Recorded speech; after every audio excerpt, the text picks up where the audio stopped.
Welcome back everyone. Practice set number ये 61 है। UPPSC RO के लिए प्रैक्टिस करेंगे। इसमें हम इंडियन पॉलिटी के प्रश्नों पर, ठीक है। कल जहाँ तक हो गया था, कल या परसों के टेस्ट में जो 60वें नंबर का टेस्ट था, उसी के आगे से कंटिन्यू करेंगे। उसमें हमने देखा था मंत्रिपरिषद, ठीक है, भारत का महान्यायवादी, नियंत्रक और महालेखा परीक्षक से संबंधित बनने वाले जितने भी प्रश्न हैं, और अब करते हैं उसी के आगे से कंटिन्यू, ठीक है। लोकसभा, राज्यसभा और संसद से संबंधित प्रश्नों को देखेंगे, ठीक है। कुछ प्रश्न लोक लेखा समिति से संबंधित होंगे। तो चलिए स्टार्ट करते हैं। प्लेलिस्ट इसकी बना रखी है, वहाँ पर आप टेस्ट नंबर 1 से लेकर 61 तक पहुँच सकते हैं। डिस्क्रिप्शन बॉक्स में लिंक है उसका, और इन सभी टेस्ट की आप फुल टेस्ट सीरीज़ प्राप्त कर सकते हो। डिस्क्रिप्शन बॉक्स में नंबर है, कॉल या व्हाट्सअप कर दीजिए। तो पहला प्रश्न है, राज्यसभा के सदस्यों का कार्यकाल कितने वर्ष का होता है? 2 वर्ष, 6 वर्ष, 5 वर्ष, 3 वर्ष। देखिए, जैसे कि पहले भी कई बार प्रश्न आया है ये कि राज्यसभा जो है एक स्थायी सदन है, उसका विघटन तो हो नहीं सकता, ठीक है। उसके सदस्यों का कार्यकाल पूछा है, राज्यसभा का कार्यकाल पूछे कितने वर्ष का होता है, तो क्वेश्चन ही गलत है। वो राज्यसभा के सदस्यों का कार्यकाल 6 वर्ष का होता है, ठीक है। तो राज्यसभा जो है एक स्थायी सदन है, विघटन नहीं हो सकता इसका। विघटन किसका होता है? लोकसभा का। इसे भंग नहीं किया जा सकता। राज्यसभा के 1/3 सदस्य प्रत्येक 2 वर्ष में जो है सेवानिवृत्त हो जाते हैं, और राज्यसभा के सदस्यों का कार्यकाल 6 वर्ष का होता है। सदस्यों का कार्यकाल, राज्यसभा के सदस्य चुने जाने के लिए न्यूनतम आयु कितनी है? ये प्रिंटिंग मिस्टेक है थोड़ी, 30 वर्ष है, ठीक है। कितनी? 30 वर्ष।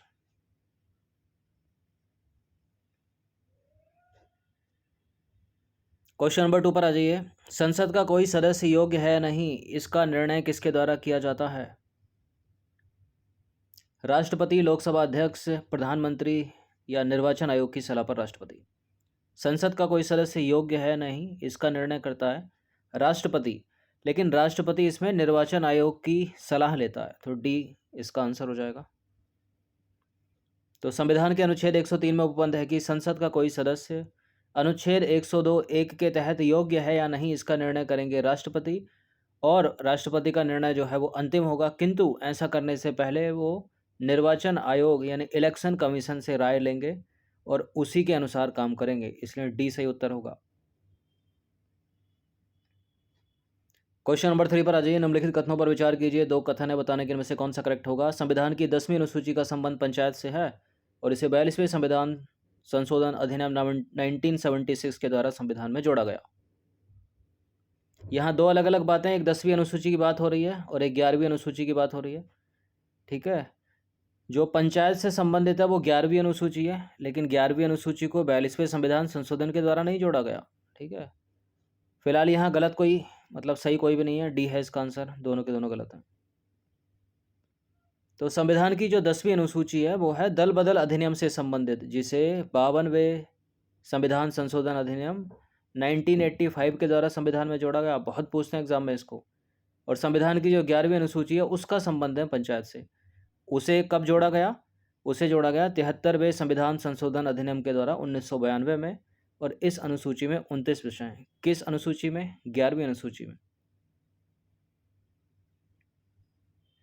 अब चौथा प्रश्न जो है दल बदल कानून से संबंधित है। दल बदल कानून के तहत किसी संसद सदस्य को सदस्यता त्यागनी होगी यदि वह सदस्य स्वेच्छा से अपनी राजनीतिक दल की सदस्यता त्यागता है, अपने राजनीतिक दल के निर्देशों के विरुद्ध संसद में मतदान करता है, कोई निर्दलीय सदस्य यदि किसी राजनीतिक दल में शामिल हो जाता है। तो बताइए इनमें से कौन कौन से हैं? दल बदल कानून के तहत किसी संसद सदस्य को सदस्यता त्यागनी होगी यदि वह या तो स्वेच्छा से राजनीतिक दल से सदस्यता त्याग दे, तो ये सही है। अपने राजनीतिक दल के निर्देशों के विरुद्ध संसद में मतदान करेगा तब भी, कोई निर्दलीय सदस्य किसी राजनीतिक दल में शामिल होगा तब भी, ठीक है। तीनों के तीनों हैं ये करेक्ट। देखिए, एक 91वां संविधान संशोधन हुआ था 2003, उसके द्वारा दल बदल कानून में संशोधन किया गया, और इसके द्वारा दल बदल कानून को और अधिक सशक्त बना दिया गया। दल बदल कानून के तहत किसी संसद सदस्य को सदस्यता त्यागनी होगी यदि कोई सदस्य स्वेच्छा से अपनी राजनीतिक दल की सदस्यता जो है त्याग देता है।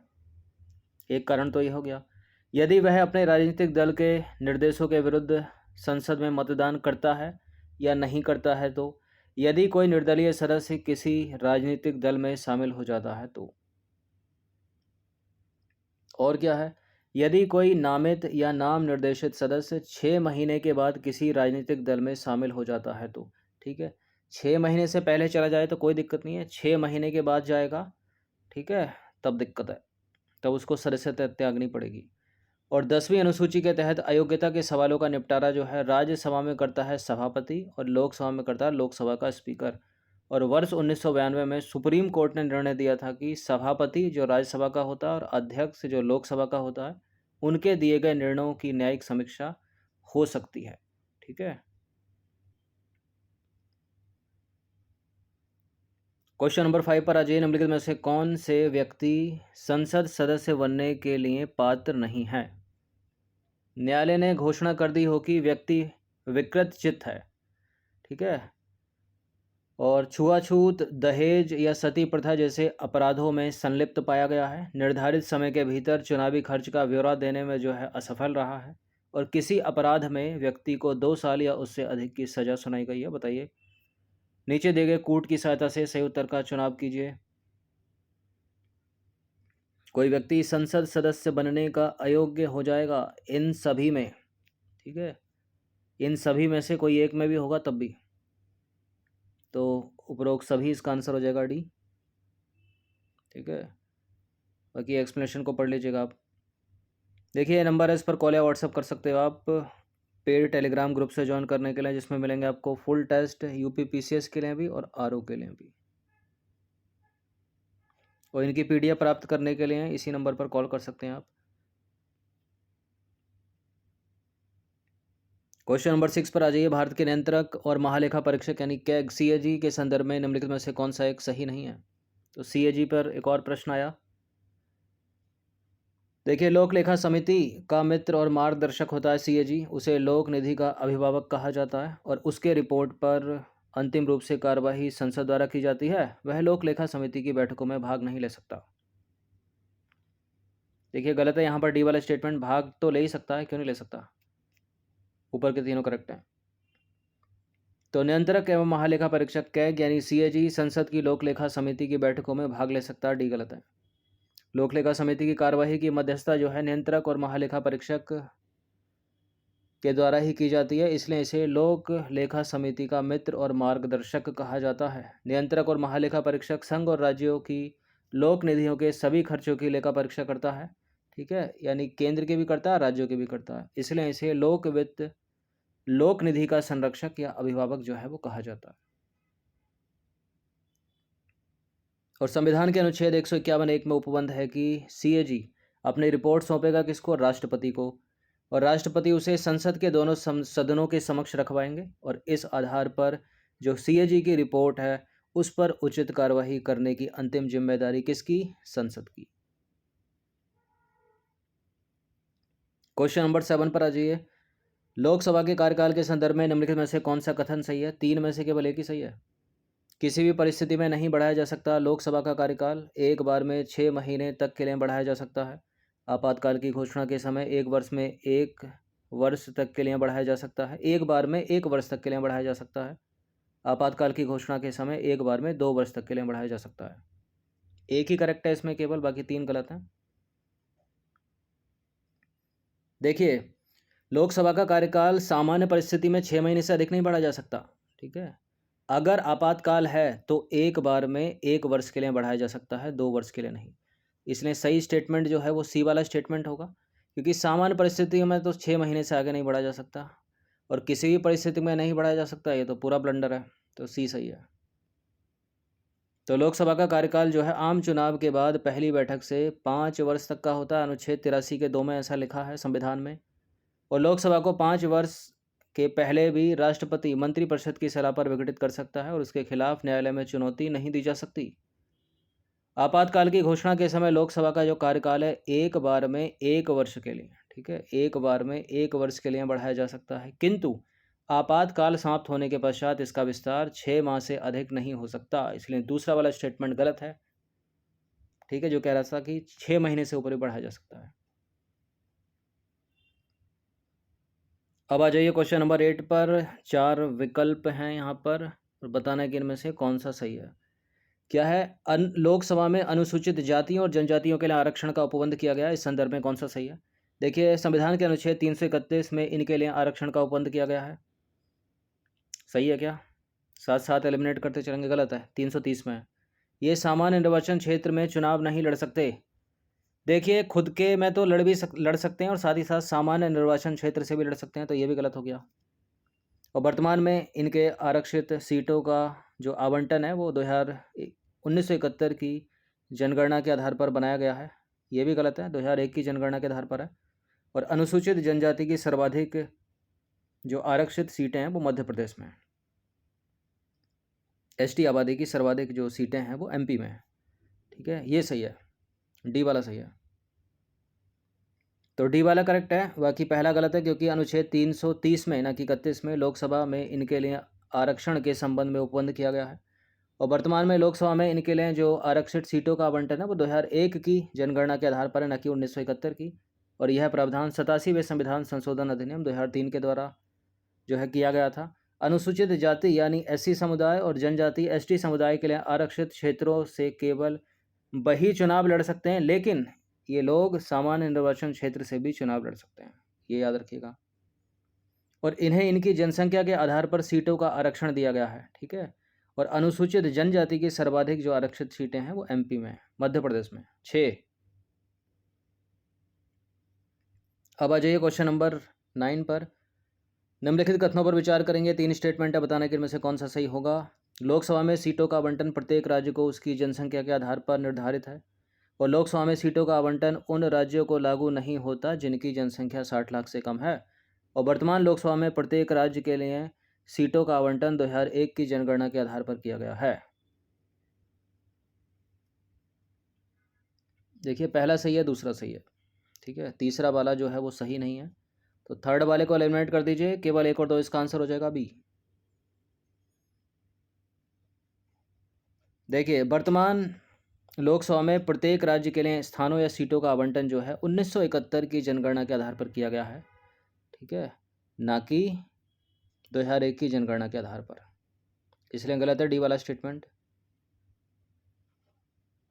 और इसका उपबंध संविधान के अनुच्छेद 82 में किया गया है और यह व्यवस्था वर्ष 2000 तक के लिए थी, किंतु 84वें संविधान संशोधन 2001 के द्वारा इसे वर्ष 2026 तक के लिए बढ़ा दिया गया है। और वर्ष 2026 तक लोकसभा की सीटों या स्थानों में जो है परिवर्तन नहीं होगा। क्वेश्चन नंबर 10 पर आ जाइए। निम्नलिखित कथनों पर विचार करेंगे। 3 स्टेटमेंट है, बताने के इनमें से कौन सा करेक्ट है। लोकसभा का सदस्य बनने के लिए न्यूनतम आयु सीमा 21 वर्ष है। लोकसभा में मतदान करने के लिए न्यूनतम आयु सीमा 18 वर्ष है। मतदान का अधिकार वैधानिक अधिकार है, ना कि संवैधानिक। देखिए, लोकसभा में मतदान करने के लिए न्यूनतम आयु सीमा 18 वर्ष है, ये बात सत्य है, लेकिन लोकसभा का सदस्य अगर आपको बनना है तो न्यूनतम आयु सीमा 25 वर्ष होनी चाहिए। और मतदान का अधिकार संवैधानिक अधिकार है, गलत है, तो थर्ड गलत है, फर्स्ट गलत है, केवल 2 इसका आंसर हो जाएगा बी।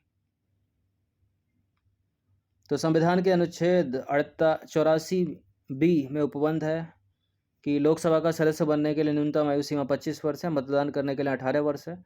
और ये बड़ी इंपॉर्टेंट लाइन है कि 61वें संविधान संशोधन अधिनियम 1988 के द्वारा मतदान करने की न्यूनतम आयु 21 वर्ष से घटाकर 18 वर्ष कर दी गई। और संविधान के अनुच्छेद 326 में लोकसभा और विधानसभा में मत देने के अधिकार के संबंध में उपबंध है। अतः मत देने का अधिकार संवैधानिक और वैधानिक दोनों है। ठीक है, संवैधानिक वैधानिक दोनों हैं, इसलिए तीसरा भी गलत है। 11वां प्रश्न है कि मूल संविधान में लोकसभा सदस्यों की संख्या 500 निर्धारित की गई थी, किंतु संविधान संशोधन के द्वारा इनकी संख्या में वृद्धि की गई। वे संशोधन कौन से आपको पहचानना है। एक है 7वां और दूसरा 31वां। तो 7वां संविधान संशोधन अधिनियम 1956 के द्वारा राज्यों का पुनर्गठन किया गया और लोकसभा की सदस्य संख्या 500 से बढ़ाकर कर दी गई 520। उसके बाद 31वां संविधान संशोधन 1973 के द्वारा लोकसभा की सदस्य संख्या 520 से बढ़ाकर 545 निश्चित की गई। और 530 जो है वो आते थे राज्यों से और 13 सदस्य आते थे केंद्र शासित प्रदेशों से। और राष्ट्रपति द्वारा 2 एंग्लो इंडियन मनोनीत किए जाते थे यदि राष्ट्रपति को ऐसा लगे कि लोकसभा में एंग्लो इंडियन का प्रतिनिधित्व पर्याप्त नहीं है तो। आगे क्या हुआ, लोकसभा की अधिकतम सदस्य संख्या 552 हो गई, 530 हो गए राज्यों के और 20 हो गए केंद्र शासित प्रदेशों के, 2 हो गए एंग्लो इंडियन। और आगे क्या हुआ, एंग्लो इंडियन को लोकसभा में मनोनीत करने का उपबंध जो है 95 संविधान संशोधन अधिनियम 2009 के द्वारा वर्ष 2030 तक के लिए बढ़ा दिया गया था, लेकिन उसके बाद से हटा दिया गया एंग्लो इंडियन। वर्तमान में एंग्लो इंडियन का प्रावधान नहीं है।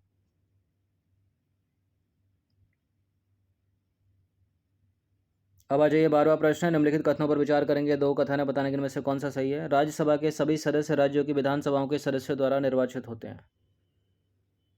क्यों, राष्ट्रपति भी तो मनोनीत करते हैं, गलत है पहला स्टेटमेंट। राज्यसभा में राज्यों का प्रतिनिधित्व उनकी जनसंख्या और क्षेत्रफल के अनुपात में किया गया है, जिसकी चर्चा संविधान की 4वीं अनुसूची में की गई है। दूसरा स्टेटमेंट आधा सही है आधा गलत है। क्यों, राज्यसभा में राज्यों का प्रतिनिधित्व उनकी जनसंख्या के आधार पर किया गया, क्षेत्रफल के आधार पर नहीं, जिसकी चर्चा संविधान की 4वीं अनुसूची में तो की गई है। लेकिन कटेगा तो पूरा ही है, गलत तो हो गया ना पूरा, तो सेकंड को हटा दीजिए, केवल एक ही इसका सही है और सही पूछा है तो ए है इसका आंसर। तो राज्यसभा के कुल 250 सदस्यों में से 238 राज्यों की विधानसभाओं के सदस्यों द्वारा निर्वाचित होते हैं, जबकि 12 सदस्य जो है राष्ट्रपति द्वारा नॉमिनेटेड होते हैं। राज्यसभा में राज्यों का प्रतिनिधित्व उनकी जनसंख्या के अनुपात में किया था, क्षेत्रफल के आधार पर नहीं। और संविधान की 4वीं अनुसूची में इसका निर्धारण कर दिया गया है कि किस राज्य से राज्यसभा की कितनी सीटें होंगी। 12 अनुसूचियाँ हैं, ठीक है, उनमें से 4थी एक अनुसूची है और 12 की 12 पता होनी चाहिए आपको किस में क्या है। 13वां प्रश्न, निम्नलिखित कथनों पर विचार करेंगे। 2 कथन है, बताने के इनमें से कौन सा सही है। भारत के संविधान में उपबंध है कि लोकसभा या राज्यसभा के मनोनीत सदस्य मंत्री नहीं बन सकते और राज्यसभा और लोकसभा के मनोनीत सदस्य राष्ट्रपति और उपराष्ट्रपति के निर्वाचन में मतदान नहीं कर सकते। बताइए कौन सा सही है। देखिए दोनों गलत हैं। राज्यसभा के लिए 12 और लोकसभा के लिए 2 सदस्य राष्ट्रपति मनोनीत कर सकते हैं, ठीक है। लोकसभा के लिए तो हटा दिए गए हैं, ठीक है, 2 एंग्लो इंडियन ये वर्तमान में। और संविधान इन्हें मंत्री बनाने से जो है, संविधान में इन्हें मंत्री बनाने से मना नहीं किया गया, अर्थात वे मंत्री बन सकते हैं। फिलहाल पहला गलत है। और राज्यसभा और लोकसभा के मनोनीत सदस्य उपराष्ट्रपति के निर्वाचन में तो मतदान कर सकते हैं, किंतु राष्ट्रपति के निर्वाचन में मतदान नहीं कर सकते। कौन कौन मतदान करता है वो कई बार बताया, आगे ही प्रश्न बनेंगे। क्वेश्चन नंबर 14 पर आ जाइए अब। निम्नलिखित में से कौन लोकसभा राज्यसभा दोनों के निर्वाचन में मतदान कर सकता है। संसद के निम्न सदन के निर्वाचित सदस्य, संसद के उच्च सदन के निर्वाचित सदस्य, राज्य विधानमंडल के उच्च सदन के निर्वाचित सदस्य और राज्य विधानमंडल के निम्न सदन के निर्वाचित सदस्य। ये आपको पता होना चाहिए कि कौन सा निम्न सदन है, कौन सा उच्च सदन है। संसद का निम्न सदन कौन सा, लोकसभा, और उच्च सदन कौन सा, राज्यसभा। वैसे ही राज्य विधानमंडल का जो उच्च सदन है वो कौन सा होगा, राज्य विधान परिषद, और जो निम्न सदन होगा वो राज्य की विधानसभा।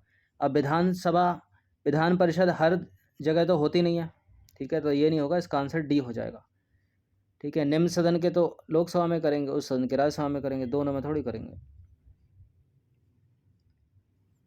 तो देखिए, राज्य विधानमंडल के निम्न सदन के निर्वाचित सदस्यों को लोकसभा और राज्यसभा दोनों के निर्वाचन में मतदान का अधिकार प्राप्त है। भारत के नागरिक होने के नाते वे लोकसभा के निर्वाचन में मतदान कर सकता है और राज्यसभा के निर्वाचन में संविधान के अनुच्छेद 84 के तहत मतदान कर सकता है, जो भी सदस्य होगा राज्य की विधानसभा का, विधान परिषद नहीं। 15वां प्रश्न है 2 स्टेटमेंट वाला, बताने के इनमें से कौन सा सही है। राज्यसभा में भारत के सभी संघ राज्य क्षेत्रों के प्रतिनिधि शामिल हैं। सभी नहीं है, केवल दिल्ली और पुदुचेरी है, यहीं एलिमिनेट कर देते हैं इसको। राज्यसभा में संघ राज्य क्षेत्रों में दिल्ली के प्रतिनिधि की संख्या सबसे अधिक है, दूसरा वाला सही है। पहला गलत है क्योंकि 3 है दिल्ली की, शायद 1 है उसकी। तो राज्यसभा में सभी संघ राज्य क्षेत्रों के प्रतिनिधि नहीं है, केवल दिल्ली और पुदुचेरी हैं, ठीक है। और संघ राज्य क्षेत्र में दिल्ली के प्रतिनिधि सबसे अधिक यानी 3 और पुदुचेरी का है 1। क्वेश्चन नंबर 16 पर आ जाइए। निम्नलिखित में से कौन सा कथन सही है। भारत का राष्ट्रपति संसद के किसी भी सदन का सदस्य नहीं होता है और संसद राष्ट्रपति और दोनों सदनों से मिलकर बनती है, यानी लोकसभा राज्यसभा से। संसद के दोनों सदनों द्वारा पारित कोई विधेयक राष्ट्रपति की स्वीकृति के बिना कानून नहीं बन सकता। बिल्कुल, ये तीनों की तीनों बातें करेक्ट हैं और पढ़ने से भी करेक्ट ही लग रही हैं। तो संविधान के अनुच्छेद 59(1) में उपबंध है कि राष्ट्रपति संसद के किसी भी सदन का सदस्य या किसी राज्य के विधानमंडल के किसी भी सदन का सदस्य नहीं होगा। और संविधान के अनुच्छेद 79 में उपबंध है कि संघ के लिए एक संसद होगी जो राष्ट्रपति और दोनों सदनों से मिलकर बनेगी, अतः राष्ट्रपति संसद का अभिन्न अंग हो गया। संसद के अभिन्न अंग होने के नाते दोनों सदनों द्वारा पारित कोई विधेयक राष्ट्रपति की स्वीकृति के पश्चात ही कानून बनता है। ठीक है, क्योंकि 3 तिगड़ियां हैं, तीनों की जरूरत है उसमें। अब आ जाइए क्वेश्चन नंबर 17, 17वां प्रश्न है कि निम्नलिखित में से कौन नियंत्रक एवं महालेखा परीक्षक यानी कैग की रिपोर्ट की समीक्षा करता है या करती है? तो कल से सुनते आ रहे होंगे, लोक लेखा समिति करेगी, और कौन करेगा? तो नियंत्रक एवं महालेखा परीक्षक यानी सीएजी हिंदी में बोलते हैं इसको। कैग अपनी रिपोर्ट राष्ट्रपति को सौंपता है और राष्ट्रपति उस रिपोर्ट को कहाँ देता है? संसद को। और संसद जो है उस रिपोर्ट को लोक लेखा समिति को सौंपता है और समिति उस रिपोर्ट की करती है समीक्षा। और सीएजी समिति की सहायता करता है, ये जो नियंत्रक और महालेखा परीक्षक समिति की सहायता करता है, और समिति जो है अपना प्रतिवेदन देती है किसको? अंत में लोकसभा स्पीकर को। देख रहे हो कैसे कड़ियां जुड़ती जा रही हैं। और इम्पोर्टेंट है ये, 4 लाइन है, 4 से 4 बार प्रश्न बन सकते हैं। अब आ जाइए क्वेश्चन नंबर 18 पर। लेखा परीक्षा बोर्ड के संदर्भ में निम्नलिखित में से कौन सा कथन सही नहीं है? इसकी स्थापना प्रशासनिक सुधार आयोग की अनुशंसाओं पर की गई। यह नियंत्रक और महालेखा परीक्षक का कार्यालय का एक अंग है। इसके अध्यक्ष एवं 2 सदस्य होते हैं। इसके अध्यक्ष एवं सदस्यों की नियुक्ति राष्ट्रपति द्वारा की जाती है। देखिए, राष्ट्रपति भी सब कुछ नहीं कर सकते। ठीक है, नियंत्रक और महालेखा परीक्षक द्वारा की जाती है। गलत है डी वाला स्टेटमेंट। तो लेखा परीक्षा बोर्ड के अध्यक्ष और सदस्यों की नियुक्ति की जाती है कैग के द्वारा, यानी नियंत्रक और महालेखा परीक्षक के द्वारा, न कि राष्ट्रपति के द्वारा। और बाकी इसे वर्ष 1968 में प्रशासनिक सुधार आयोग की अनुशंसाओं पर जो है इसकी स्थापना की गई, लेखा परीक्षा बोर्ड की। और इसकी स्थापना नियंत्रक और महालेखा परीक्षक कार्यालय के अंग के रूप में की गई है। इसमें एक होता है अध्यक्ष और 2 होते हैं सदस्य। सेकंड लास्ट प्रश्न है, क्वेश्चन नंबर 19 है, नियंत्रक और महालेखा परीक्षक की रिपोर्ट की समीक्षा कौन सी समिति करती है? लोक लेखा समिति करती है, अभी तो देखा। तो नियंत्रक और महालेखा परीक्षक यानी सीएजी अपनी रिपोर्ट राष्ट्रपति को सौंपते हैं, राष्ट्रपति संसद को। ठीक है, और संसद लोक लेखा समिति इसकी रिपोर्ट पर विचार करती है। ठीक है, और यह समिति अपनी रिपोर्ट सौंपती है लोकसभा स्पीकर को। अब है 20वां प्रश्न, अंतिम प्रश्न कि नियंत्रक और महालेखा परीक्षक यानी सीएजी जिम्मेदार है। नियंत्रक और महालेखा परीक्षक सीएजी, एक चीज छूट गई है, किसके? ठीक है, किसके प्रति जिम्मेदार है? तभी तो प्रश्नवाचक चिन्ह का मजा है। किसके प्रति है? प्रधानमंत्री, लोकसभा अध्यक्ष, संसद या राष्ट्रपति? इसका उत्तर पीएम नहीं है, इसका उत्तर स्पीकर भी नहीं है, इसका उत्तर राष्ट्रपति भी नहीं है, इसका उत्तर है संसद, पार्लियामेंट। तो नियंत्रक और महालेखा परीक्षक यानी कैग यानी सीएजी संसद का एजेंट होता है और उसी के माध्यम से खर्चों का लेखा परीक्षण करता है, इसलिए केवल संसद के प्रति जिम्मेदार होता है भारत का नियंत्रक और महालेखा परीक्षक। तो 20 प्रश्न थे इंपॉर्टेंट इंडियन पॉलिटी के, इनकी प्रैक्टिस 1 से 2 बार कर लीजिएगा। आप इनके नोट्स बना सकते हो या डिस्क्रिप्शन बॉक्स में नंबर है उस पर कॉल या व्हाट्सअप करके इसकी PDF परचेज कर लीजिए। बाकी हर दिन प्रैक्टिस करते रहें। धन्यवाद।